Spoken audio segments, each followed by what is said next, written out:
الحمد لله رب العالمين بارئ الخلائق أجمعين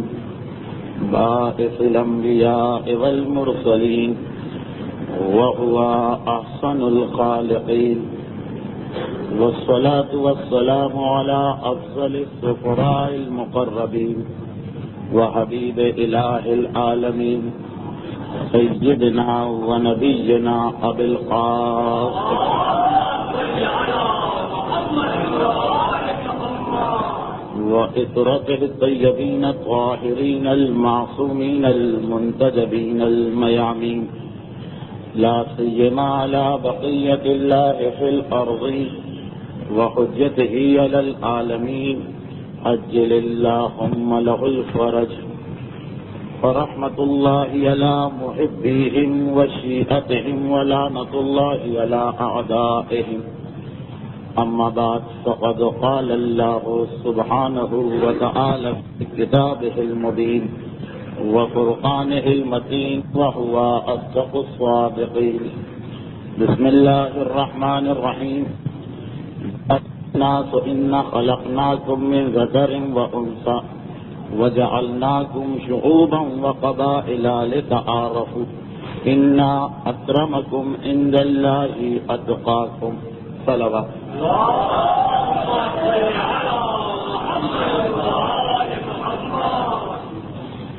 میرے ذہن میں ہفتے کی مناسبت بھی ہے اور مہینے کی بھی. مہینے کی تاریخ کے اعتبار سے آج کی یہ رات مخصوص ہے اس کائنات کی عظیم ترین عورت کے تذکرے کے لیے، لیکن ہفتے کے دنوں کے اعتبار سے آج کی یہ شب مخصوص ہے اس کائنات کے افضل ترین انسان کے تذکرے کے لیے. مسلسل سیرت رسول پہ ہماری گفتگو ہو رہی تھی، اس کا تقاضا یہی محسوس ہو رہا ہے کہ اس موضوع کو بھی آگے بڑھایا جائے.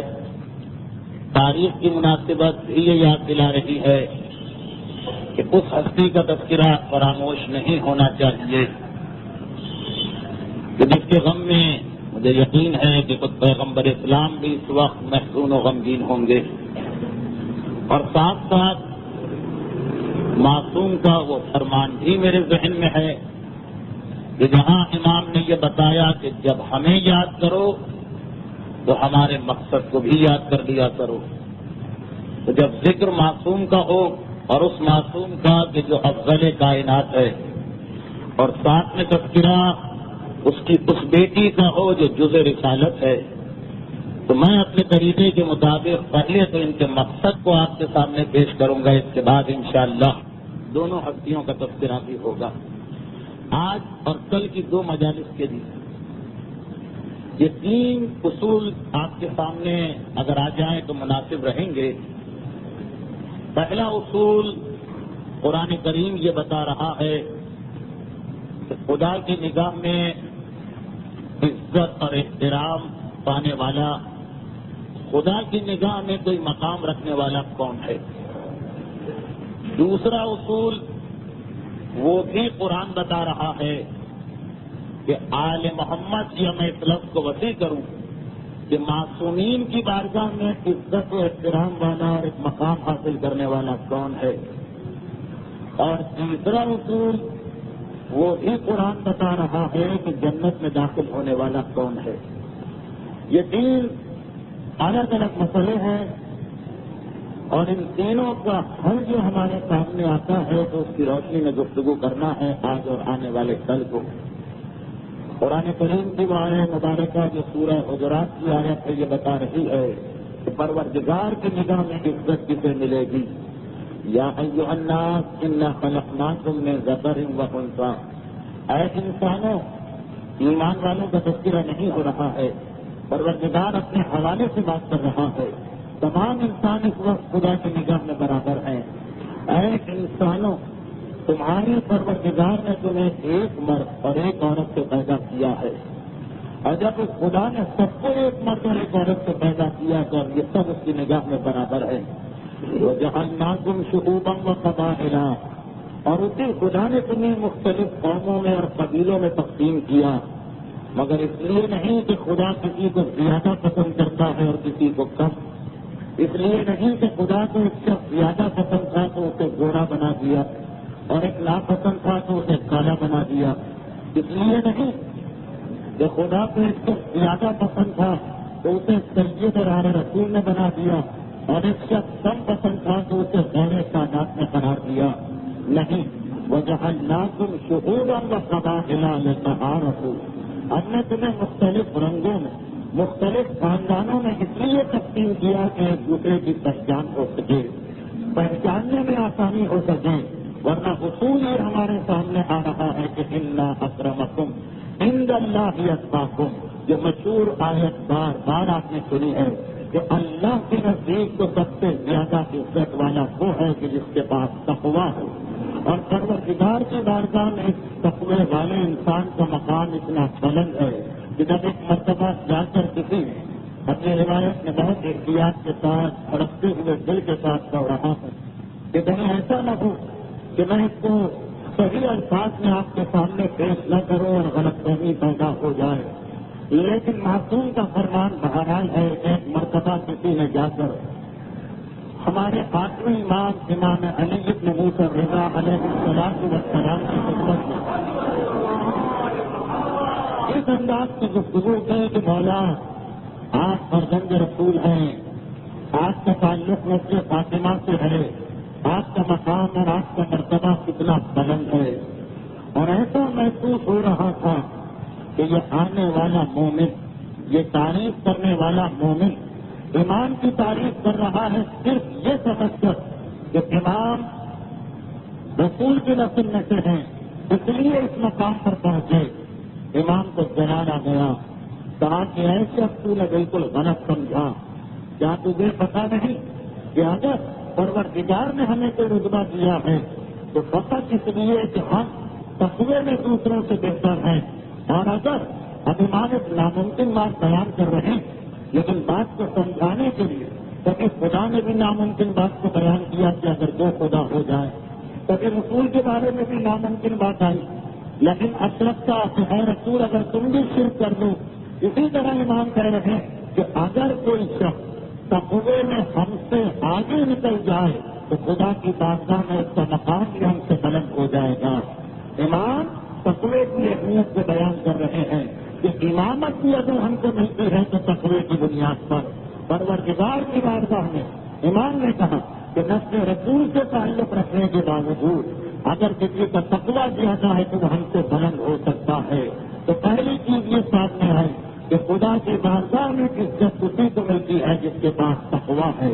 اور جتنا تقوی بڑھتا جاتا ہے اتنی عزت بڑھتی جاتی ہے۔ مجھے اندازہ ہے کہ یہ شروع کی 2-3 باتیں آپ کی بہت سنی ہوئی باتیں ہیں، لیکن میں جا رہا ہوں کسی اور موضوع کی جانب۔ اب آئیے اس کے بعد یہ دیکھیں کہ بارگاہ رسالت و امامت میں، بارگاہ معصومین میں عزت کس کی ہے، تو وہ ارشاد قرآن ہی نے ہمارے سامنے پیش کیا سورہ توبہ میں، یا ایھا الذین آمنوا اتقوا اللہ وکونوا مع الصادقین، اے ایمان لانے والوں، اگر معصومین کے دامن سے وابستہ ہونا ہے تو بغیر تقوی کے ممکن نہیں ہے۔ پہلے متقی بنو اور پھر معصوم کی بارگاہ میں جاؤ۔ پتا چلا تقوی کے بغیر معصوم کی بارگاہ میں جانے کا حکم قرآن نہیں دے رہا، یعنی معصوم کی بارگاہ میں ایک عام قبولیت نہیں ہے اس کو کہ جو بغیر تقوی کے آ رہا، ورنہ ویسے تو رحمت کی جہاں تک بات ہے تو پروردگار عالم بدترین کافروں پہ بھی رحمت نازل کرتا ہے، لیکن اصول کے تحت امامت کے پاس جانے کے لیے پہلے تقوی اختیار کرنا پڑتا ہے، اور یہی وجہ ہے، شاید یہی وجہ ہے کہ ہمارے مولا کو کبھی بھی امام المومنین نہیں کہا گیا، مومنوں کا امام نہیں کہا گیا۔ جب ہم نے گواہی دی، یہی گواہی دی کہ امام المتقین علی سردار اور حاکم تو سب کے ہیں، مگر امامت انہیں کی کر رہے ہیں کہ جس کے پاس تقوی ہے۔ یہ دوسرا اصول ہمارے سامنے آیا، اور اب آخری اصول جنت کا اور آخرت کا، 2 چیزوں کا تذکرہ قرآن نے خصوصیت سے کیا، والعاقبۃ للمتقین والجنت اعدت للمتقین، جنت کو بنایا ہی گیا ہے متقی کے لیے. عاقبت یعنی آخرت کی زندگی کو متقی ہی کے لیے بہتر بنایا گیا ہے. قرآن نے تیسرا اصول پیش کر دیا کہ جنت میں جانے کے لیے متقی ہونا ہے. آخرت میں بہتر انجام کے لیے متقی ہونا ہے. تو یہ تین چیزیں ہمارے سامنے آئیں. اصول دین پاس ہیں. پہلی اور دوسرے اصول دین توحید اور عدل کا تعلق خدا سے ہے. تو خدا کی نگاہ میں وہ صاحب عزت جس کے پاس تقویٰ ہے. تیسرا اور چوتھا اصول دین نبوت و امامت ہے. معصوم کی بارگاہ میں وہ صاحب عزت ہے کہ جس کے پاس تقویٰ ہے. آخری اصول دین قیامت ہے. تو قرآن نے کہا کہ آخرت اور جنت جو قیامت سے متعلقہ چیزیں ہیں وہاں اس کا مقام ہے کہ جس کے پاس تقویٰ ہے. اب یہ تین چیزیں ہمارے سامنے آ گئی کہ تقویٰ انسان کو خدا کی بارگاہ میں ممتاز کرتا ہے. تقویٰ امام کو معصومین کی بارگاہ میں لے جاتا ہے. تقویٰ مومن کو قیامت اور عاقبت اور جنت کے مراحل طے کرنے میں آسانی پیدا کرتا ہے. یہ تقوی کی اتنی اہمیت ہمارے سامنے آئی تو بس اس کے بعد صرف ایک چیز بیان کرنا ہے اور حقیقت میں میرا موضوع وہی ہے. میرا موضوع تقوی نہیں ہے. میرا موضوع ہے کہ تقوی تک ہم جائیں کیسے,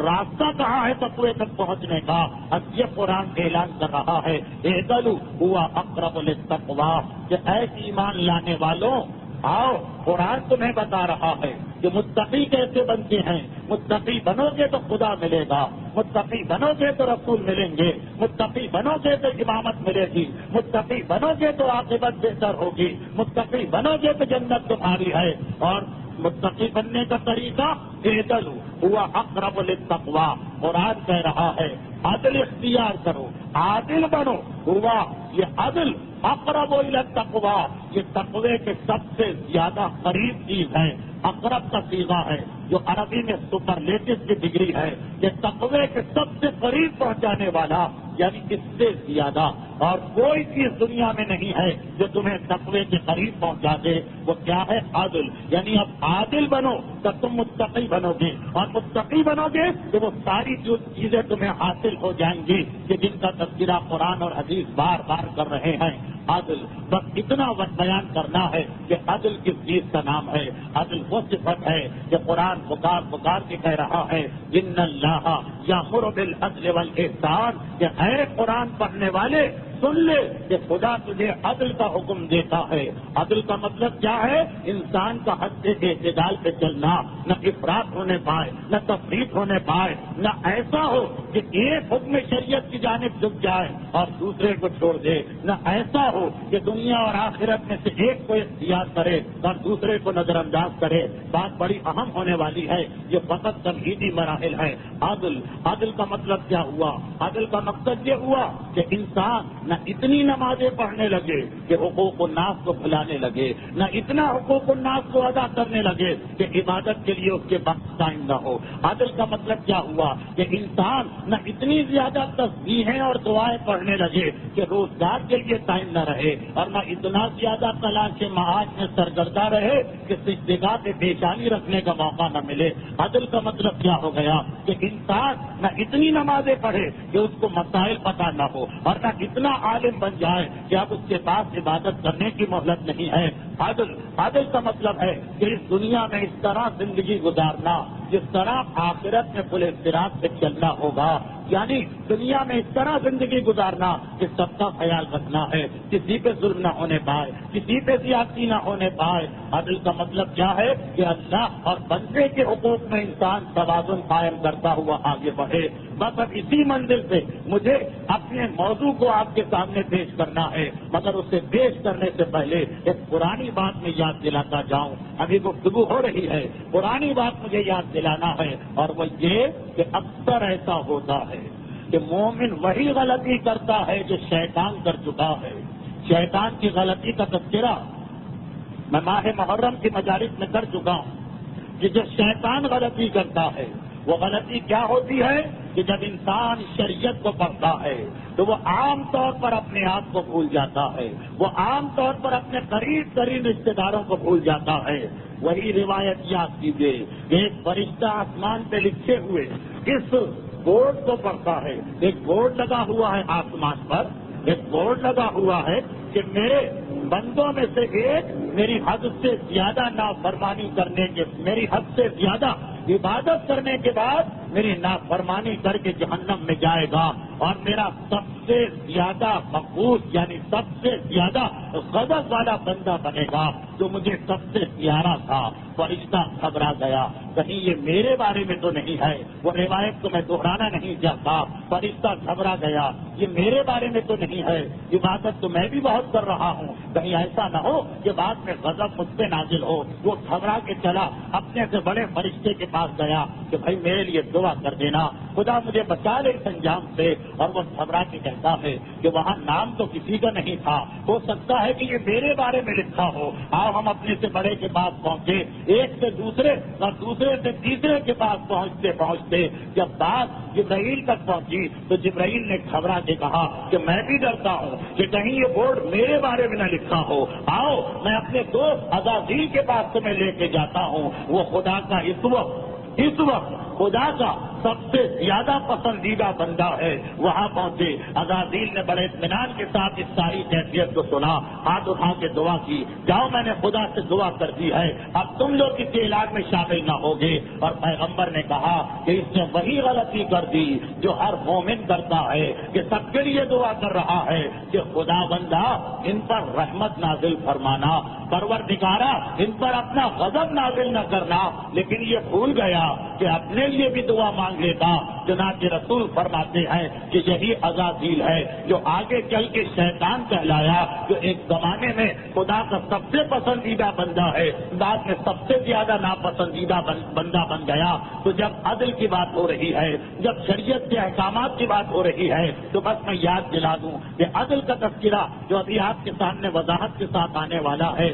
اس میں بڑی بنیادی غلطی جو ہو جاتی ہے وہ یہ ہے کہ انسان جب عدل کرنے نکلتا ہے، کیونکہ یہ عدل مومن کو متقی بناتا ہے، اور متقی بن کے مومن جنت میں جاتا ہے، خدا کے قریب ہوتا ہے، معصوم کے قریب ہوتا ہے۔ تو عام طور پہ انسان یہ بھول جاتا ہے کہ مجھے اسٹارٹ کہاں سے کرنا ہے، مجھے آغاز کہاں سے کرنا ہے، مجھے چلنا کہاں سے ہے، یہ بھول جاتا ہے۔ کبھی اپنے آپ کو بھول جاتا ہے، دنیا بھر کے ساتھ عدل کر رہا ہے مگر اپنے آپ پہ ظلم کر رہا ہے، کبھی اپنے گھر والوں کو بھول جاتا ہے، دنیا بھر کے ساتھ عدل ہو رہا ہے مگر اپنے گھر والوں پہ ظلم ہو رہا ہے۔ جس طرح وہ مشہور روایت جسے اکثر علماء نے اپنی کتابوں میں نقل کیا ہے کہ ایک مومن کا انتقال ہو گیا، اور اس کے انتقال کے بعد اس کی بیوہ جسے بڑا خیال تھا، بڑی فکر تھی، بڑی پریشانی تھی کہ خدا معلوم میرے شوہر پہ مرنے کے بعد کیا گزر رہی ہے، یہ اسے پتا تھا کہ مرنے کے بعد مرحوم کی مدد کی جا سکتی ہے، چنانچہ وہ ہر شب جمعہ کھانا تیار کرا کے محلے کے، شہر کے غریبوں اور یتیموں کے پاس بھجوایا کرتی تھی۔ اکثر یہ کھانا لے کے اس کا یتیم بیٹا جایا کرتا تھا۔ اب روایت میں یہ موجود ہے، حکایت کی روایت میں یہ موجود ہے کہ یہ بیٹا کئی مرتبہ کھانا لے کے گیا، مگر ماں جسے اتنا خیال ہے کہ اس شہر میں کئی غریب ہیں، کئی یتیم ہیں، کئی فاقہ زدہ ہیں، ان کی مدد ہوتی رہے، میرے شوہر کو ثواب پہنچتا رہے، یہ غور کرنا بھول گئی کہ میرا اپنا بیٹا بھی اکثر فاقے سے رہتا ہے۔ ایک شب جمعہ جب اس ماں نے اپنے بیٹے کے ذریعے یہ کھانا بھجوایا تو بیٹا اس وقت بھوک سے تڑپ رہا تھا۔ ماں نے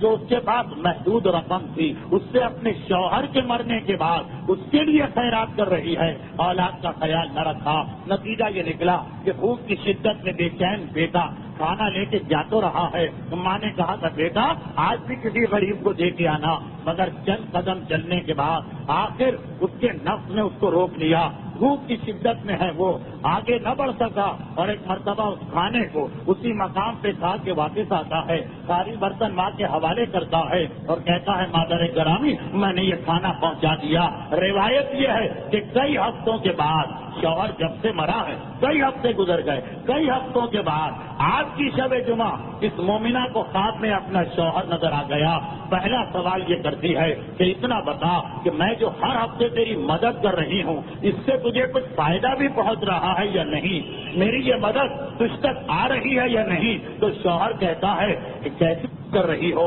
فقط آج کے دن جو کچھ تم نے میری مدد کی وہ تو مجھ تک پہنچی ہے، اس سے پہلے تو کوئی چیز مجھ تک نہیں پہنچی۔ اب ماں کی آنکھ کھل گئی، یعنی بیوہ کی آنکھ کھل گئی۔ ماں بھی ہے حیران ہو کے اپنے آپ سے سوال کر رہی ہے کہ آخر آج میرا بیٹا کس کی مدد کر کے آیا کہ آج کی مدد کو خدا نے قبول کر لیا، اور اس سے پہلے جس یتیم کی، بیوہ کی، غریب کی میں نے مدد کی اسے قبول نہ کیا گیا۔ بیٹے کو جگہ کے سوال کرتی ہے، بیٹا ڈر کے مارے سوال کا صحیح جواب دیتا ہے کہ مادر گرامی آج تو میں خود کھا کے بیٹھ گیا، کسی کے پاس اس کھانے کو نہ لے جا سکا۔ اور ایک مرتبہ حیران ہو گئی ماں، اور جب پوچھا تو واقعاً اس کو پتا چلا کہ ہاں ایسی حالت میں دوسروں کی مدد کہ جب خود اپنا بیٹا بھوک سے تڑپ رہا ہو، جب اپنے گھر کے اندر پریشان حال ہو اور انسان دنیا بھر کے ساتھ عدل کرتا پھرے، یہ خدا کو پسند نہیں ہے، یہ خدا کی نگاہ میں بہتر نہیں ہے۔ اب اس اصول کو ذہن میں رکھیے،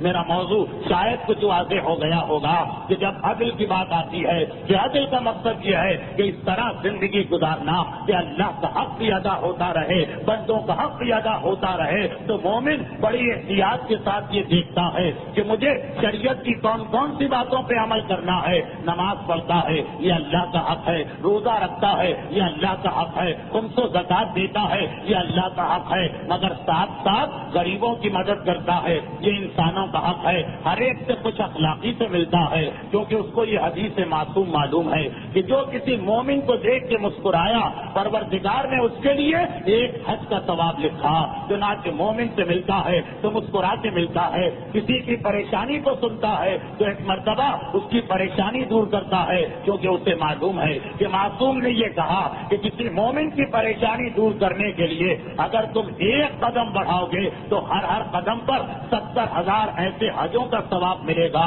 جو پروردگار کی بارگاہ میں قبول ہو چکے ہیں۔ جب کسی کو فاقہ زدہ پاتا ہے یا بے مکان پاتا ہے تو آگے بڑھ کے اس کی مدد کرتا ہے، خود اگر اس کی اتنی حیثیت ہو تو اس کی مدد کرتا ہے، اپنی حیثیت نہیں ہے تو دوسروں سے مدد جمع کر کے اس تک پہنچاتا ہے، کیونکہ اسے معلوم ہے کہ معصوم نے کہا کہ جس نے کسی بے مکان کو مکان دیا پروردگار نے جنت میں اس کا مکان فوراً تعمیر کرایا، جس نے کسی بے لباس کو لباس دیا پروردگار نے اس کے لیے وعدہ کیا کہ اس کو جنتی پھلوں سے، جنتی لباسوں سے آراستہ کیا جائے گا، جس نے کسی پیاسے کو پانی پلایا پروردگار نے اس سے وعدہ کیا کہ حوض کوثر سے اس کو پانی پلایا جائے گا، جس نے کسی بھوکے کو کھانا کھلایا پروردگار نے اس سے وعدہ کیا کہ میدان قیامت اور جنت کے اندر جنت کی نعمتوں کا دسترخوان اس کے آگے رکھا جائے گا۔ اب مومن جس کی بھی مدد کر رہا، اس غریب کی بھی مدد کر رہا، کیونکہ اسے معلوم ہے کہ عمومی اعتبار سے معصوم نے یہ کہہ دیا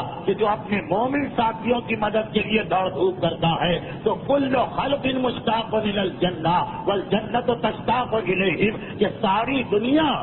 جنت کا انتظار کرتی ہے اور جنت بیٹھ کے ایسے مومن کا انتظار کرتا ہے جس نے اپنی زندگی دوسروں کی خدمت میں گزار دی، دوسروں کا حق ادا کرتے ہوئے گزار دی۔ اب یہ مومن جب عدل پہ عمل کرتا ہے تو نمازیں پڑھنے کے بعد دوسرے مومنوں کا حق اس طرح ادا کرتا ہے کہ اس سے معلوم ہے کہ اگر کسی مومن نے کبھی میرا کوئی کام کر دیا تو مجھے فوراً اس کا شکریہ ادا کرنا ہے۔ من لم یشکر الناس لم یشکر اللہ، اس لیے کہ پیغمبر کہہ چکے ہیں کہ جو لوگوں کا شکریہ ادا نہیں کرتا وہ کبھی خدا کا شکر گزار بندہ نہیں بنتا۔ اب اس مومن کو معلوم ہے، یہ جو ایک عام طریقہ ہے میں بتا رہا ہوں، اب اس مومن کو معلوم ہے کہ جب بھی میں صبح اٹھوں گا بستر سے تو مجھے یہ عہد کر کے اٹھنا ہے کہ آج میں کسی مومن کے کام آؤں گا، کیونکہ مولا کہہ چکے ہیں من اصبح ولا یهتم بامور المسلمین فلیس بمسلم، کہ جو آدمی صبح کو اٹھے اور اٹھنے کے بعد یہ سوچے کہ آج مجھے کیا کیا کام کرنا۔ ہر آدمی بستر سے اٹھتے وقت سوچ لیتا ہے دفتر جانا ہے، واپسی پہ یہاں جانا ہے، یہ کام کرنا ہے، لیکن کسی مسلمان کی خدمت اور مدد کا خیال نہ کرے وہ لیس بمسلم۔ مولا کہہ رہے میں اس کو مسلمان ہی نہیں مانتا، تو بہتر مسلمان وہ ہے جو صبح اٹھتا ہے اور اٹھنے کے بعد اپنے دن بھر کے پروگرام میں کسی نہ کسی مسلمان کی مدد کے بارے میں خیال کرتا ہے۔ اب عدل پر عمل کرنے والے کو، اب عدل کی پابندی کرنے والے کو پتا ہے کہ اگر کوئی مومن میرے سامنے آیا، پریشانی میں آیا اور میں اس کی کوئی مدد نہ کر سکا تو فقط اس کے دل کو خوش کر دوں، اس کا مجھے اتنا ثواب ملے گا کہ معصوم نے کہہ دیا کہ میدان قیامت میں کچھ ایسے مومن ہوں گے جب انہیں قبر سے اٹھا کے لایا جائے گا تو وہ دیکھیں گے کہ ہمارے ساتھ ساتھ کوئی اور انسان چل رہا ہے، مگر نورانی انسان ہے، وہ ہمیں ہاتھ پکڑ کے لے جا رہا ہے۔ جہاں کوئی عذاب کا موقع آیا میدان قیامت میں ہر قسم کے منظر ہوں گے، ہر قسم کے واقعات ہوں گے، کچھ لوگ بھڑکتی ہوئی آگ میں جل رہے ہوں گے، کچھ لوگ کتے اور سور کی شکل میں ہوں گے، ہر قسم کے مناظر ہوں گے۔ جہاں کوئی خوفناک منظر آیا وہ آگے بڑھ کے مجھے تسلی دیتا ہے، اسے دیکھ کے ڈرو نہیں، یہ تمہارے لیے نہیں ہے۔ اور جہاں کوئی نعمتوں والا منظر آیا وہ مجھ سے کہتا ہے کہ مبارک ہو، تمہیں اس سے بڑھ کے ملنے والا ہے۔ اس طرح سے عذاب کے مناظر سے مجھے بچاتا ہوا اور نعمتوں کے مناظر کو دیکھ کر میرے شوق کو بڑھاتا ہوا میرے ساتھ چلے گا، کہیں رکنے نہیں دے گا، کہے گا آؤ قبر سے نکلے ہو اور سیدھے جنت میں داخل ہو جاؤ، بولے صراط سے میرا ہاتھ پکڑ کے لے جائے گا، جنت کے دروازے پہ پہنچ کے کہے گا اب یہ جنت تمہاری ہے۔ تو معصوم کہہ رہے کہ یہ مومن حیران ہو کے پوچھے گا تو ہے کون جو اس طرح مجھے ہر جگہ لے کے چلا؟ وہ کہے گا میں تیری وہ نیکی ہوں کہ تو نے ایک مومن کے دل کو خوش کر دیا تھا، اس نیکی کو آج خدا نے مجھے اس نیکی کی حیثیت سے انسانی شکل دی اور جنت تک تجھے لے جانے کی ذمہ داری سونپی۔ تو مومن جب یہ ساری روایتیں پڑھتا ہے، سب پہ عمل کرتا ہے، دوسروں کا شکریہ بھی ادا کرتا ہے، دوسروں کو دیکھ کے خوش بھی ہوتا ہے، دوسروں کی مدد بھی کرتا ہے، دوسروں کی خدمات کو سراہتا بھی ہے، صبح اٹھتا ہے تو یہ خیال اس کے دل میں آتا ہے کہ آج مجھے کسی نہ کسی کی کوئی خدمت کرنا ہے۔ مگر کتنے حیرت کی بات ہے، کتنے تعجب کی بات ہے کہ سب کے بارے میں مومن سوچتا ہے مگر نہیں سوچتا تو اکثریت اپنی بیوی کے بارے میں خیال کرنے کو تیار نہیں، اپنے گھر والوں کے بارے میں خیال کرنے کو تیار نہیں۔ یہی تو غلطی ہے جو شیطان سے ہو گئی کہ ساری دنیا کو یاد کر رہا ہے، اپنے آپ کو بھول گیا۔ یہی غلطی تو اس بیوہ سے ہو گئی کہ ساری دنیا کے غریبوں کی مدد کر رہی ہے مگر اپنے سگے بیٹے کو بھول گئی۔ تو یہ ساری خدمت، یہ سارے صدقے، یہ ساری نیکی ضائع ہو گئی۔ اور یہی پیغمبر اسلام نے ارشاد فرمایا، جب ایک مرتبہ پیغمبر نے پکار کے کہا کہ مسلمانوں سنو، خیرکم لنسائہ ولبناتہ، کہ اگر کوئی مجھ سے پوچھے، پیغمبر کا فرمان دیکھیں، پیغمبر کہہ رہے ہیں اگر کوئی مجھ سے پوچھے کہ مسلمانوں میں سب سے بہتر کون ہے، خیرکم، تو میں بتاتا ہوں تم میں سب سے اچھا وہ ہے کون؟ نمازی، روزے دار، حاجی، زیارت کرنے والا،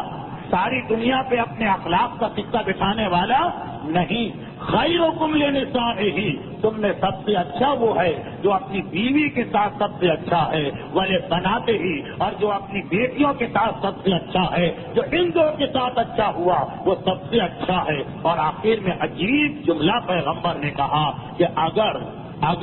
میں تم سب سے بہتر ہوں تو اس لیے کہ میں اپنے گھر والوں کے ساتھ سب سے اچھا ہوں، میں گھر والوں کے ساتھ سب سے اچھا ہوں، اس لیے خدا نے مجھے تم سب سے بہتر بنایا۔ اللہ کے رسول تو بہتر مومن اسے قرار دے رہے ہیں جو اپنے گھر والوں کا خیال کرتا ہے۔ نہیں، آگے بڑھ کے پیغمبر نے ایک آواز اور دی، پیغمبر فرماتے ہیں کہ یاد رکھو تم میں سب سے زیادہ مکمل ایمان اس کا ہے جو سب سے زیادہ اپنے گھر کی عورتوں کا حق ادا کرنے والا ہے۔ البتہ یہ میں بتا دوں کہ عربی میں جب لفظ نساء آتا ہے تو اکثراً اس کے معنی بیوی بھی ہوتے ہیں، جو سب سے زیادہ اپنی بیوی کے حق کو ادا کرنے والا ہے۔ تو کتنے تعجب کی بات ہے، کتنے افسوس کی بات ہے کہ مومن جب عدل کے راستے پہ چلتا ہے تو اسے یہ معلوم ہے کہ دوسروں سے خوش ہو کے ملنا ایک نیکی ہے، مگر یہ بھول جاتا ہے کہ معصوم نے جب یہ کہا کہ کسی مومن کو دیکھ کے مسکرانا بھی ایک عبادت ہے،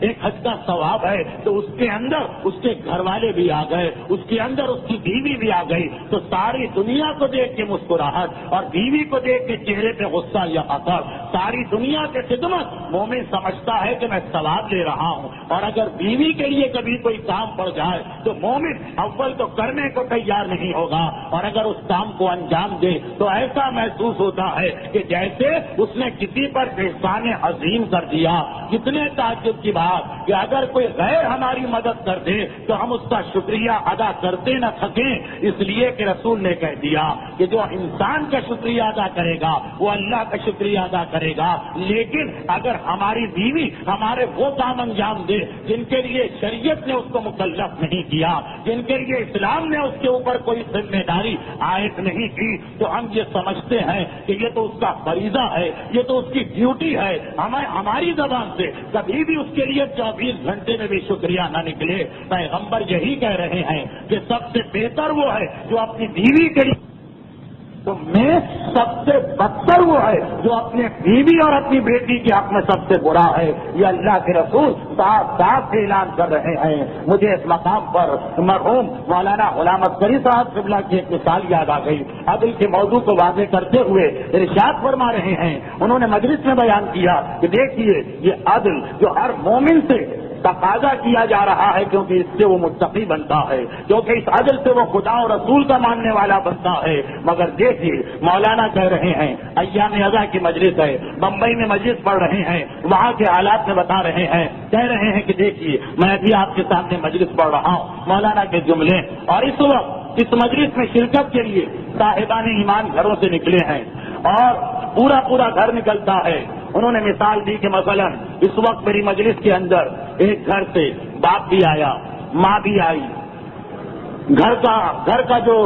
سپورٹر ہے، جو گھر والوں کو سہارا دینے والا ہے نوجوان، وہ بھی آیا،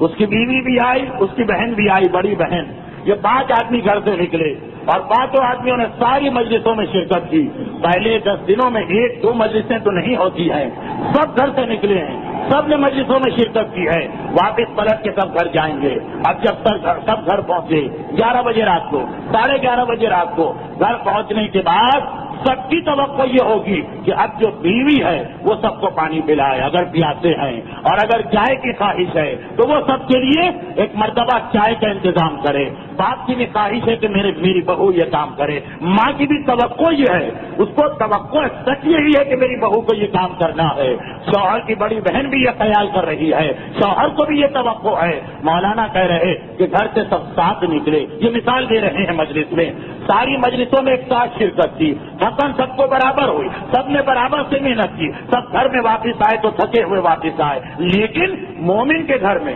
ظلم کس طرح سے داخل ہوتا ہے، لیکن اس وقت سب کی توقع ہے اس بہو کے بارے میں، شوہر بھی اپنی بیوی کے بارے میں سوچ رہا ہے کہ اس کی ذمہ داری ہے کہ کم سے کم سب کو پانی پلا دے، تھکن سب کی برابر ہے، ذمہ داریاں بھی سب کی برابر ہونا چاہیے، حقوق بھی سب کے برابر ہونا چاہیے، مگر نہیں، ساری ذمہ داری ایک پہ ڈالی جا رہی ہے۔ یہاں تک کہ شوہر یہ سوچنے کو تیار نہیں کہ میں اتنا تھکا ہوں تو میں تو مرد ہوں، مرد ہو کے اتنا تھک گیا تو یہ عورت ہو کے زیادہ تھکی ہوگی، نہیں، اسی سے توقع کی جا رہی ہے۔ مولانا کا جملہ یہ ہے کہ گویا 4 انسانوں کو تو انسان سمجھا گیا کہ اب تھک گئے ہیں تو آرام ان کا حق ہے، اور 5ویں کو انسان نہیں قرار دیا گیا کیونکہ وہ غیر خاندان سے آئی ہے، کیونکہ اس کے بارے میں ذہن سے نکل گیا کہ اس کا بھی کوئی حق ہے۔ یہاں تک تو مولانا محترم کے الفاظ تھے، لیکن اسی چیز کو میں بیان کر رہا، یہ ہے حقیقی عدل، یہ ہے حقیقی صراط مستقیم کہ دیکھیے کس گھر میں یہ خیال آتا ہے۔ اگر میں ایسی بات بھی کہہ دوں تو ایک فساد برپا ہو جائے گا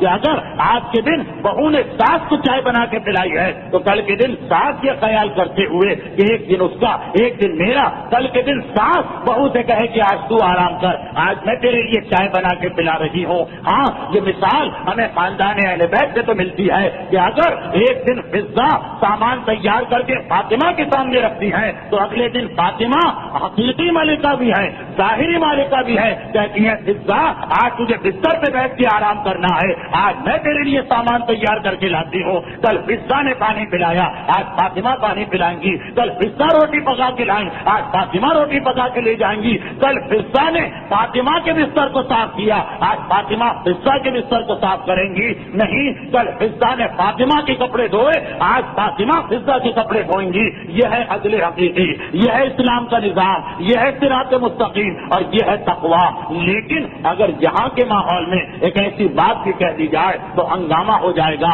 فساد ہو جائے گا کہ یہ تو ایک بالکل نئی بات کہہ دی گئی کہ دونوں عورتوں کو ایک دوسرے کا حق ادا کرنا ہے. چھوٹے اور بڑے کا خیال تو ذہن میں رکھنا چاہیے. مگر کتنی عجیب بات ہے کہ ہم اپنے آپ کو کہتے تو مسلمان ہیں اور طریقہ ہمارے یہاں سارا وہ ہے یہ ہندوؤں کا طریقہ ہے. میں دو باتیں آپ کے سامنے واضح کر دوں. یہ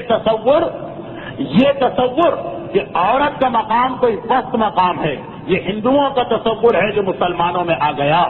ٹھیک ہے، بہت سے پڑھے لکھے گھرانوں میں یہ بات نکل گئی، لیکن ابھی بھی آپ کو ایسے گھرانے نظر آئیں گے کہ جہاں بیوی اگر شوہر کی گفتگو کو کاٹنے کی ہمت کر دے تو گالی دے کے اسے خاموش کرا دیا جاتا ہے، بدتمیزی کر کے اسے جواب دیا جاتا ہے. خیال یہ کیا جاتا کہ بیوی کو گالی دینا یہ تو گالی ہی نہیں ہے، بیوی سے بدتمیزی کرنا یہ تو بدتمیزی ہی نہیں ہے. وہ ساری روایتیں کہ مومن کی توہین کا کتنا گناہ ہے کہ وہ جملہ تو آپ نے سنا ہوگا کہ اگر کسی نے مومن کا دل توڑا تو مومن کا دل نہیں توڑا، خانہ خدا کو ڈھا دیا ہے. وہ روایت تو آپ نے سنی ہوگی کہ اگر کسی نے مومن کے دل کو دکھ پہنچایا تو اس نے مومن کے دل کو دکھ نہیں پہنچایا، اس نے قرآن کے اوراق کو نظر آتش کر دیا. وہ ساری روایتیں ہیں، لیکن ان کا زیادہ سے زیادہ استعمال غیروں کے بارے میں ہوتا ہے. ان کا زیادہ سے زیادہ استعمال اس کے بارے میں ہوتا ہے جو 24 گھنٹے میں شاید ایک ہماری خدمت کر لے. ہم کہتے ہیں ہاں یہ مومن ہے جس کا حق ادا کرنا ہے.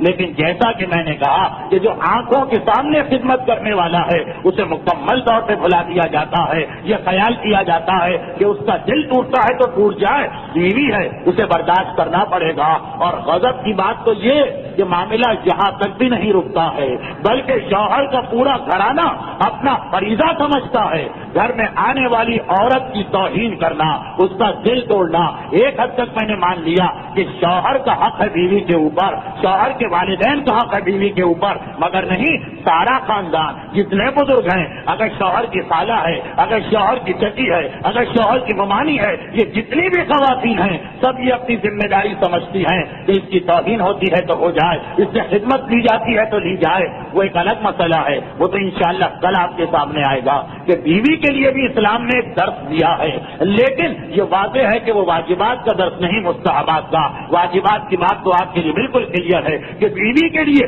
شوہر کی خدمت واجب نہیں ہے اسلام میں. چاہیے کہ سارے خاندان کی ذمہ داری اٹھائے، اور اگر خدا نخواستہ کبھی کوئی کمی پیشی ہو جائے تو وہ ساری حقوق مومن کی روایتیں ایک طرف رکھ دی جاتی ہیں کیونکہ ان کا کوئی تعلق ہی نہیں سمجھا جاتا. ارے وہ روایتیں بھی تو یاد کریں جہاں پہ معصوم بار بار کہہ رہے ہیں کہ نیکی کا آغاز ہمیشہ گھر سے ہونا چاہیے، اخلاق کا مظاہرہ ہمیشہ گھر والوں کے سامنے کرنا چاہیے، مدد کے حقدار سب سے زیادہ گھر والے ہوتے ہیں. یہاں تک کہ وہ مسئلہ دیکھ لیں توضیح المسائل میں کہ بیوی بچوں کو آرام پہنچانے کے لیے انسان کے لیے مستحب ہے کہ وہ اپنے کاروبار اور ملازمت کو آگے بڑھائے. ویسے اسلام کہتا کہ دنیا سے کم تعلق رکھو، فقط بقدر ضرورت لو، لیکن بیوی اور بچوں کو آرام پہنچانے کے لیے کاروبار کو بڑھانا، زیادہ پیسے کمانا یہ مستحب قرار دیا گیا ہے. دوسرے الفاظ میں اپنی ذات پہ کم خرچ کرو اور ان کو زیادہ دے دو. مسلسل روایتوں میں آیا، یہاں تک کہ آپ توضیح المسائل میں بھی یہ مسئلہ دیکھ سکتے ہیں، اور اگر اس میں نہیں ہے تو مراجع کی بڑی کتابوں میں تو ہے کہ یہ جملہ موجود ہے کہ غیر کو صدقہ دینے سے زیادہ بہتر بیوی اور بچوں کے لیے آرام کا انتظام کرنا ہے. یہ ساری معصوم کی روایتیں ہیں، یہ سارے ہمارے فقہ کے مسئلے ہیں. مگر کتنے تعجب کی بات ہے کہ وہ اسلام جو بیوی اور بچوں کے لیے زیادہ اخلاق کا حکم دیتا. میں بچوں کا تذکرہ مجلس میں اس لیے نہیں کر رہا کہ بہرحال ہمارے ماحول میں اب تک ان کا حق ایک بات مانتا ہے، بیوی کے ساتھ زیادتی ہوتی، ورنہ روایت میں بہرحال دونوں برابر ہیں کہ بیوی بچوں کے ساتھ جس اسلام نے زیادہ بہتر حقوق کا حکم دیا ہے کہ عام مومنوں سے زیادہ بیوی بچوں کا حق ہے، ہم ان کو وہ حق بھی نہیں دے رہے جو دوسرے مومنوں کو دے رہے، ہم برابری کا حق دینے کو بھی تیار نہیں، زیادتی کو تو چھوڑیں، ہم سمجھتے ہیں کہ ان کا کوئی حق ہی نہیں ہے۔ اور کتنے تعجب کی بات ہے کہ اللہ کا وہ رسول جو پکار پکار کے کہتا ہے اور بار بار کہتا ہے کہ خبردار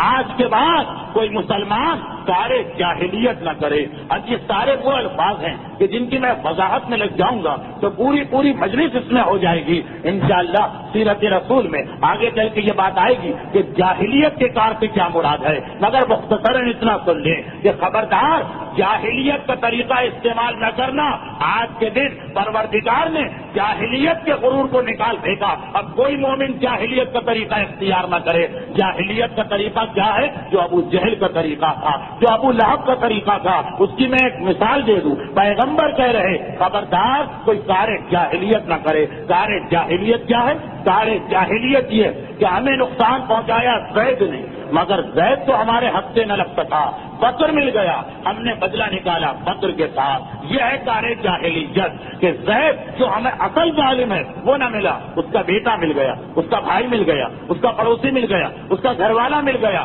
ہم نے سوچا اس کو نقصان پہنچاؤ تاکہ زید کو پتا چلے۔ یہ ہے کار جاہلیت۔ لیکن اتنا انتقام لینا کہ ظلم کسی نے کیا ہے، بدلہ کسی سے لو، اسلام اس کو حرام کہتا ہے کہ جائے کہ ہم انتقام کی اس منزل پہ آ جائیں کہ جو ابو جہل کا بھی طریقہ نہ تھا، جو ابو لہب کا بھی طریقہ نہ تھا، ہم اس منزل پہ آ جائیں۔ ابو جہل و ابو لہب کا طریقہ یہ کہ ظالم نہ ملا تو ظالم کا گھر والا مل جائے، ظالم کے خاندان والا مل جائے، کوئی ایسا مل جائے کہ جس کا ظالم سے کوئی تعلق ہو تو چلو اس کو نقصان پہنچاؤ۔ اسلام کہتا ہے یہ ہے کار جاہلیت جو حرام ہے۔ ہم تو اس سے بھی ایک درجہ آگے بڑھ کے سوچتے ہیں کہ نہیں، جو دوسرا ہمارے ہاتھ آ رہا اس کا ظالم سے کوئی تعلق بھی نہیں، لیکن ہم پر ظلم ہوا ہے، اب ہم کسی نہ کسی سے اس کا بدلہ ضرور نکالیں گے۔ ابو جہل و ابو لہب اتنے بدترین دشمن اسلام ہونے کے باوجود اتنا خیال کرتے تھے کہ جس سے ظلم کیا جا رہا ہے وہ اس ظالم کا کوئی رشتہ دار ہونا چاہیے۔ ہمارے یہاں تو یہ تصور بھی ختم ہو گیا۔ آپ حیران ہو کے کہیں گے کہ یہ کہاں کی بات ہو رہی ہے، اس کا ہم سے کیا تعلق ہے؟ اب میں واضح کرتا ہوں، اب میں اس بات کو آپ کے سامنے پیش کرتا ہوں۔ مجھے اندازہ ہے کہ گفتگو کافی یک طرفہ ہو گئی، لیکن غالباً میں نے ابتدا میں تمہید میں زیادہ وقت لے لیا تھا، اس لیے باقی مباحث باقی رہ گئے، لیکن انشاءاللہ کل کی مجلس بھی ہے جس میں ساری باتیں مکمل ہو جائیں گی۔ اب میں مثال دیتا ہوں، اور مثال ایسی ہے جو کچھ لوگوں کو ناگوار بھی گزر سکتی، لیکن اس کی وضاحتیں انشاءاللہ بعد میں ہوں گی کہ میں بہت سے ایسے گھرانوں کو جانتا ہوں جہاں پر بیوی پر بے انتہا ظلم ہو رہا۔ کیونکہ یاد رکھیے کہ آپ اس کو ظلم مانے نہ مانے، اسلام اسے ظلم مانتا ہے کہ اس کے سر میں درد ہے وہ آج کھانا نہیں پکا سکتی، مگر اس سے کھانا پکوایا جائے۔ آج اس کے سر میں درد ہے وہ جھاڑو نہیں دے سکتی، مگر اس کو مجبور کیا جائے کہ جھاڑو دینا نہیں۔ آج وہ تھکی ہوئی ہے، کوئی بیماری بھی نہیں، آرام کرنا چاہتی ہے، مگر اس کو آرام چھوڑنے پہ مجبور کیا جائے۔ اسلام تو اس کو بھی ظلم کہتا کہ جائے کہ مار پیٹ ہو، گالیاں کی جائیں، توہین کی جائے، دوسروں کے سامنے اس کی بے عزتی کی جائے، اس کے خاندان بھر کی برائی کی جائے، ذرا ذرا سے اختلافات میں اس کے ماں باپ کا تذکرہ کر دیا جائے۔ یہ تو یقیناً ظلم عظیم ہے، لیکن کیونکہ میں نے خود سنا ہے اس لیے میں آپ کو بتا رہا ہوں۔ میری گفتگو کا مقصد معذاللہ یہ ہرگز نہیں کہ یہاں کے آنے والوں میں سے کوئی ایسا کسی کے گھر میں ایسے افعال ہوتے ہیں، ایک جنرل بات معاشرے کی ہو رہی کہ میں نے خود سنا کہ جب یہ کہا گیا کہ دیکھیے آپ کے گھر میں جو بیوی آئی اس کا بھی ایک حق، اس کا بھی ایک مقام، اس کا بھی ایک احترام، آپ کا ایمان کامل اس وقت ہوگا جب اس کا حق ادا کریں گے، خدا کی نگاہ میں بہتر اس وقت ہوں گے جب اس کے ساتھ بہتر ہوں گے۔ تو کہا کہ یہ آپ نے کیا بات کہی، آج تک ہم نے کبھی نہیں سنا۔ ارے ہم بھی تو کبھی بہو بن کے آئے تھے، ہماری ساس نے ہم سے کتنی خدمتیں لی تھی، ہم نے تو کبھی کوئی اعتراض نہیں کیا، ہم نے تو کبھی کسی قسم کی بغاوت نہیں کی، ہم سے تو کبھی آ کے کسی نے نہیں کہا تھا، بلکہ بعض نے تو اور واضح کر کے کہہ دیا کہ ہم خود بھگت چکے ہیں اپنی ساس کا ظلم، اس لیے اب یقیناً ایک ہی تو موقع ملا ہے ہمیں بدلہ لینے کا، اب ہم اس کا بدلہ لے رہے ہیں۔ یہ جو نسلاً بعد نسل انتقام چل رہا ہے کہ جو تصور آج سے 50 سال پہلے ہمارے خاندانوں میں تھا، یہ تو تقریباً ہر آدمی جانتا کہ آج سے 50 سال پہلے ہندوستان کے بہت سے علاقے ایسے تھے جہاں علم دین بھی نہ پہنچا تھا، علم دنیا بھی نہ پہنچا تھا، جہاں پہ شریعت کے مسائل بھی نہ پہنچے تھے، اور عام جو اخلاقی مسائل ہوتے ہیں خاص طور پر شوہر بیوی کے حقوق یا والدین اور اولاد کے حقوق وہ بھی نہیں پہنچے تھے، جناب وہ سیٹ اپ ہی کچھ اور تھا، وہ نظام ہی کچھ اور تھا۔ وہاں پہ یقیناً بعض ساسوں سے بلکہ اکثر ساسوں سے اپنے بہوؤں کی زیادتی ہوئی ہوگی، لیکن اس وقت اس زیادتی کو برداشت کرنے والی آج جب اس پوزیشن میں پہنچی، آج جب وہ اس مقام پر پہنچی کہ خود ساس بن گئی، تو اگر اس کا بدلہ اس مظلوم سے نکال رہی ہے تو یہ ابو جہل کی جاہلیت سے بدتر جاہلیت ہے، یہ ابو لہب کے طریقے سے بدتر طریقہ ہے کہ ابو جہل و ابو لہب کم سے کم اتنا خیال رکھتے ہیں کہ جس پر ہم ظلم کریں اس کا ظالم سے کوئی تعلق ہونا چاہیے، یہاں تو کوئی تعلق ہی نہیں ہے، یہاں تو کوئی رشتہ ہی نہیں ہے، مگر وہ اپنی مظلومیت کو یاد کر کے دوسرے سے یہ توقع کرنا کہ تم بھی ویسی زندگی گزارو، یقیناً یہ سراسر خلاف اسلام ہے، خلاف شرع ہے۔ تو یہی عدل حقیقی ہے کہ افراط و تفریط نہ ہونے پائے۔ میں مسلسل ایک پہلو بیان کرتا چلا گیا، اس کا مقصد یہ نہیں ہے کہ جن کی حمایت میں آج گفتگو کی گئی وہ سب کے سب ہمیشہ مظلوم ہوتی ہیں، نہیں، کبھی ان کی طرف سے بھی زیادتی ہوتی ہے۔ تذکرہ انشاءاللہ کل ہی ہوگا، اس لیے کہ شہادت کی مجالس کو طولانی کرنا میرے طریقے میں نہیں رہا، گفتگو مختصر ہونی چاہیے تاکہ جو صاحبان ایمان ذکر ایمان سننے کے لیے دور دور سے آئے ہیں وہ حقیقی معنی میں اس ذکر سے استفادہ کر سکے۔ تو دیکھیے یہ جو مسئلہ ہے، یہ جو انداز زندگی ہے کہ شوہر یہ خیال کرتا ہے کہ بیوی کا کوئی حق نہیں ہے، اور ساس یہ خیال کرتی ہے کہ بہو کا کوئی حق نہیں ہے، اور اگر ناگوار نہ گزرے میرا یہ جملہ تو چھوٹے یہ خیال کرتے ہیں کہ بڑوں کا کوئی حق نہیں ہے، اور بڑے یہ خیال کرتے ہیں کہ چھوٹوں کا کوئی حق نہیں ہے۔ جہاں پہ دلیل سے بات کرنا بدتمیزی کہلاتی ہے، جہاں پہ شریعت کا مسئلہ بتانا توہین والدین کے زمرے میں داخل ہو جاتا ہے، جہاں پہ حق کی بات کہنا آنکھ کر دینے کی دھمکی کے ساتھ ختم کی جاتی ہے وہ بات، وہاں پہ تو یہ باتیں کہنا بڑا مشکل ہے۔ مگر چل کے خاندان رسالت کو دیکھیں، چل کے خاندان امامت کو دیکھیں، ایسا تو نہیں کہ رسول و امام بھی ازدواجی زندگی نہ گزاری ہو۔ جب پیغمبر یہ کہہ رہے ہیں کہ میں تم سب سے بہتر ہوں کیونکہ میں نے اپنے گھر والوں کے ساتھ سب سے بہتر سلوک کیا ہے، تو اب اس سے بڑھ کر شوہر اور بیوی کے حق میں بیوی کے حق کا احترام کہاں ہوگا؟ اور یہی سبب اور یہی وجہ ہے کہ رسول ساری زندگی خدیجہ کو یاد کرتے رہے، کیونکہ آج کا دن خدیجہ طاہرہ کا تذکرہ ہونا تھا، تو میں نے سوچا کہ اس ثواب کو حاصل کر دوں یہ ایک جملہ کہہ کر۔ اور یہی وجہ ہے کہ ساری زندگی علی فاطمہ کو یاد کرتے رہے، وجہ یہی ہے کہ وہ سکون ملا ہے، وجہ یہی ہے کہ وہ معاونت ملی ہے کہ علی کو ساری زندگی فاطمہ یاد آ رہی ہے، مگر اس لیے کہ علی نے فاطمہ کا حق ادا کیا، اور کیسا حق ادا کیا تفصیل تو میں کل بتاؤں گا، لیکن مختصراً سن لیجیے کہ علی بھی سارا دن یہودی کے باغ میں محنت کر کے آتے ہیں، علی آرام نہیں کرتے، سارا دن یہودی کے باغ میں محنت کرتے ہیں یا جو دوسرے اجارے کے کام ہے کرتے ہیں، اور جب شام کو گھر آتے ہیں تو فاطمہ زہرا کے ساتھ ان کے کاموں میں ان کا ہاتھ بٹاتے ہیں۔ پیغمبر نے خود دیکھا کہ علی کھانا تیار کر رہے ہیں فاطمہ کے ساتھ، علی کپڑے دھو رہے ہیں فاطمہ کے ساتھ، علی گھر کی صفائی میں حصہ لے رہے ہیں فاطمہ کے ساتھ، تھکا ہوا ہے میرا مولا ظاہری اعتبار سے، ورنہ امامت میں تو یہ جسمانی اور انسانی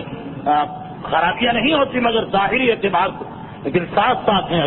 علی کا یہ طریقہ ہے اور فاطمہ کا وہ طریقہ کہ علی جیسی شخصیت قبر فاطمہ پہ کھڑا ہو کے یہ اعلان کر رہی،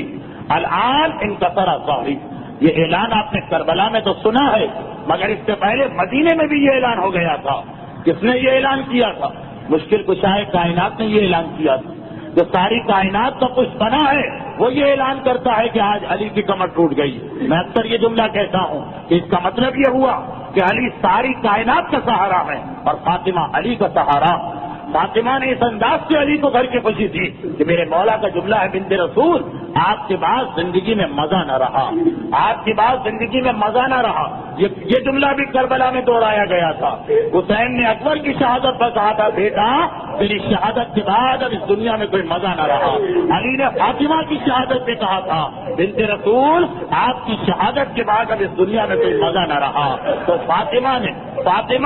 علی کے ساتھ زندگی گزار کے ہمیں یہ بتا دیا کہ دیکھو مومن اور مومنہ کو کس انداز سے زندگی گزارنا چاہیے۔ اس اجمال کی تفصیل انشاءاللہ کل آئے گی۔ میں ان تمام بزرگوں سے معذرت خواہ ہوں، ان تمام جوان ساتھیوں سے معافی کا طلبگار ہوں جنہیں میری مجلس ایک طرفہ محسوس ہوئی آج کی۔ انشاءاللہ اس کا دوسرا پہلو کل آپ کے سامنے آئے گا۔ 2 دن کی گفتگو کے دونوں حصے ملائیے۔ قرآن میں کبھی لا تقربوا الصلاۃ کہتا ہے اور بعد میں کہتا ہے وانتم سکارا، نماز کے قریب نہ جاؤ جب نشے کی حالت میں ہو۔ تو دونوں کو ملا کے نتیجہ نکالیے گا۔ بس مجھے یہ کہنا ہے، کوئی اتنی ہی عظیم شخصیت تھی فاطمہ کی کہ علی کو کہنا پڑا کہ بنت رسول آپ کے بعد میری کمر ٹوٹ گئی، بنت رسول آپ کے بعد دنیا میں جیس کا زندگی گزارنے کا مزہ نہ رہا۔ یہ علی کا مرثیہ ہے فاطمہ کے لیے۔ اور کب تھا یہ مرثیہ؟ جب فاطمہ اس دنیا سے رخصت ہوئی تھی۔ مگر میں یہ کہتا ہوں کہ فاطمہ کی شہادت پر علی کہہ رہے ہیں کہ بنت رسول آپ کے بعد زندگی میں مزہ نہ رہا، اور فاطمہ اپنے باپ کی وفات کے بعد کہہ رہی ہیں، بابا اب آپ کے بعد اس دنیا میں زندہ رہنے کا مزہ نہ رہا۔ فاطمہ نے کیوں کہا؟ وجہ بھی بتائی، سبب بھی بتایا۔ بابا آپ کے بعد آپ کی بیٹی نے ایسے مسائل برداشت کیے کہ کبھی کسی نے ایسے مسائل کا مشاہدہ نہ کیا ہوگا۔ ہائے فاطمہ کہ جن کے مسائل کو اگر میں مختصراً بیان کروں، کیونکہ تفصیل کبھی آئے گی، مختصراً بیان کروں تو فقط تاریخ اسلام کو کھول کے وہ صفحہ آپ کے سامنے رکھ دوں جہاں مورخ یہ لکھتا ہے کہ بعد رسول شہزادی کا طریقہ ہو گیا تھا، روزانہ صبح و سویرے گھر کے کاموں سے فارغ ہوتی تھی، حسنین کو لے کے اپنے حجرے سے باہر آتی تھی، ایک ہاتھ میں عصا ہے، ایک ہاتھ میں حسین کی انگلی کو تھاما ہے، اور حجرے سے باہر آ کر جنت البقیع کی جانب چلتی ہیں۔ جنت البقیع میں داخل ہو کر قبرستان کے عقب میں اس مقام پر جاتی ہے جہاں پہ کھجور کا درخت ہے، اور اس درخت کے سائے میں بیٹھ جاتی ہے فاطمہ، اور ایک مرتبہ مجلس شروع ہو جاتی ہے۔ یہ کائنات کی کتنی عظیم مجلس ہے کہ جب بیان کرنے والی فاطمہ جیسی معصومہ ہے، ذکر سننے والے حسن حسین جیسے معصوم ہیں، فاطمہ درخت کے سائے میں جلتی زمین پہ بیٹھتی ہے، مگر یہ درخت کا سایہ بھی زیادہ دن کے لیے نہ تھا، اس لیے کہ چند دنوں کے بعد جب فاطمہ آئی تو دیکھا کہ آج وہ درخت کاٹ دیا گیا ہے، آج اس درخت کو کاٹ دیا گیا ہے کہ بیٹی باپ کا ماتم کر رہی ہے، تو سایہ نہیں دیا جائے گا، جلتی ریتی پر ماتم کرنا پڑے گا۔ ارے آج مدینے میں درخت کٹا تھا، کل کربلا میں زینب کو اسی لیے جلتی ریتی پہ بیٹھ کے سارے گھرانے کا ماتم کرنا پڑا تھا۔ اب بیٹھ جاتی ہیں شہزادی اور ماتم شروع کرتی ہیں۔ ماتم کیسا؟ بابا کا مرثیہ پڑھتی ہے۔ کون سا مرثیہ؟ معصومہ نے خود مرثیہ خود کہا ہے اور خود پڑھا، سبت علیہ مصائب لو انہا سبت علیہ میں سرنا لیا اپنا کہا ہوا مرثیہ پڑھتی جاتی ہے، بابا کو یاد کرتی جاتی ہیں۔ مگر ارباب ادا تاریخ اسلام کے اس پورے ورق پہ جس چیز نے مجھے سب سے زیادہ حیرت میں ڈالا وہ یہ جملہ تھا کہ فاطمہ جب گھر سے نکلتی ہیں تو عصا لے کے نکلتی ہے۔ میں نے حیران ہو کے پوچھا، اے اسلام کی تاریخ اتنا اور بتا دے، فاطمہ کی عمر کیا تھی کہ عصا لینے کی ضرورت پیش آ گئی؟ تاریخ نے پکار کے کہا 18 سال کی عمر تھی، رسول کی بیٹی کی عمر 18 سال کی، مگر ہائے 18 سال کی عمر میں فاطمہ اتنی کمزور ہو گئی کہ بغیر عصا کے سہارے کے چل نہیں سکتی۔ آج میری شہزادی بس ایک جملہ اور سن لیجیے، ایک واقعہ اور سن لیجیے۔ فاطمہ صبح شام بابا کا ماتم کرتی ہے، اور ادھر شام میں رسول کا صحابی بلال یہ عہد کر کے مدینہ چھوڑ کے آیا ہے کہ اب رسول کے بعد کسی کے لیے اذان نہ کہوں گا۔ رات کو سو رہا ہے، ہاتھ میں رسول آئے، بلال بلال ہم مدینے سے رخصت ہوئے تو تم نے بھی مدینہ چھوڑ دیا، بس ہاتھ کھل گئی، میرا ہاتھ تھا، میرا رسول مجھے مدینہ بلا رہا ہے، کوئی تیاری نہ کی، اونٹ کی ننگی پیٹ پہ بیٹھے اور اونٹ کو دوڑاتے ہوئے مدینے کی جانب لائے۔ مدینے میں داخل ہونے سے پہلے سارے مدینے میں یہ خبر گشت کرنے لگی، سیدنا بلال، ہمارا آقا بلال آ گیا۔ بس بلال کی آمد کا سننا تھا، مرد اور عورتیں زاروں قطار روتے ہوئے گھروں سے نکل آئے، مدینے کی سرحد سے بلال کا استقبال کیا، بلال کو لے کے مسجد النبوی تک آئے، سارا راستہ ہر شخص کہتا ہے بلال ایک مرتبہ اور اپنی اذان سنا دو، ایک مرتبہ اور تمہاری آواز سننا ہے۔ بلال کہتے نہیں، خدا سے عہد کر چکا ہوں، اب یہ اذان کسی کے لیے نہ کہوں گا، مگر ادھر بلال قبر رسول پر کھڑے ہیں، ابھی سلام کہا ہے کہ ایک مرتبہ حجرہ فاطمہ کا دروازہ کھلا، حسن حسین دوڑتے ہوئے باہر آئے، بلال آ گئے، بلال قبر رسول کو سلام کر رہے تھے، سلام کے سلسلے کو کاٹ دیا، جھک کے حسن حسین کو اپنے کاندھوں پہ لیا، سارا مدینہ حیران ہے، بلال تم ہمارے آقا ان بچوں کو اپنے کاندھے پہ لے رہے، تو کہا میں نے اپنے رسول کو اسی حالت میں دیکھا کہ اس حجرے سے نکل کے آتے تھے، ایک کندھے پہ حسن ہوتے تھے، ایک کاندھے پہ حسین ہوتے تھے، اور ایک مرتبہ پھر حجرہ فاطمہ کا دروازہ کھلا، فضا باہر آئی، بلال رسول کی بیٹی نے تمہیں سلام کہلوایا ہے اور کہا ہے کہ بلال ایک مرتبہ اپنی آواز اور سنا دو، فاطمہ تمہاری آواز سننا چاہتی ہے۔ بلال نے ہاتھ جوڑے، فضا شہزادی سے کہہ دینا میں خدا کی بارگاہ میں عہد کر چکا ہوں، اب کسی کے لیے اذان نہ کہوں گا۔ فضا ایک مرتبہ گھر میں گئی، الٹے قدموں واپس آئی، بلال میری شہزادی کہہ رہی ہے کہ بلال تمہیں فاطمہ کے حق کی قسم ایک مرتبہ میرے لیے اذان کہو، بس فاطمہ نے اپنے حق کا واسطہ دیا، بلال تیار ہو گئے، اور ایک مرتبہ بلال تیار ہوئے، حجرے میں فاطمہ تیار ہوئی، بلال نے کہا اللہ اکبر، 4 مرتبہ اللہ کا نام لیا، فاطمہ نے چاروں طرف دیکھنا شروع کیا، آئے میرا بابا اذان کے وقت یہی تو ہوتا تھا، چاروں طرف دیکھتی جاتی ہے اور بابا کو یاد کرتی جاتی ہے، بابا تیار ہو جائیے، بلال نے اذان شروع کر دی ہے، بیٹی بات کو یاد کر رہی ہے، ادھر بلال نے کہا اشہد ان لا الہ الا اللہ، فاطمہ کی بے چینی بڑھ گئی، بابا ذرا جلدی سے عبا پہنیے، عصا کو ہاتھ میں لیجیے، اذان شروع ہو گئی ہے، میں آپ کے لیے حجرے کا دروازہ کھولتی ہوں، چاروں طرف دیکھتی ہے، فاطمہ کو اپنا بابا یاد آ رہا، اور ادھر بلال نے کہا اشہد ان محمد رسول اللہ، اور ادھر فضا دوڑ کے آئی، بلال اذان کو روک دے، آگے کچھ نہ کہنا، رسول کا نام سنا ہے، فاطمہ خطا کے گر پڑی ہے، میں کہوں گا شہزادی آپ نے بابا کا نام سنا، خطا کے گر پڑی، مگر شہزادی آپ نے بابا کا نام کتنے احترام سے سنا، بلال جیسے محسن کی زبانی سنا، مگر ہائے آج کی پوتی سکینہ کربلا میں یتیم ہوئی تھی، تماچے کھا کے بابا کا نام لیتی تھی، کوڑے کھا کے بابا کا نام،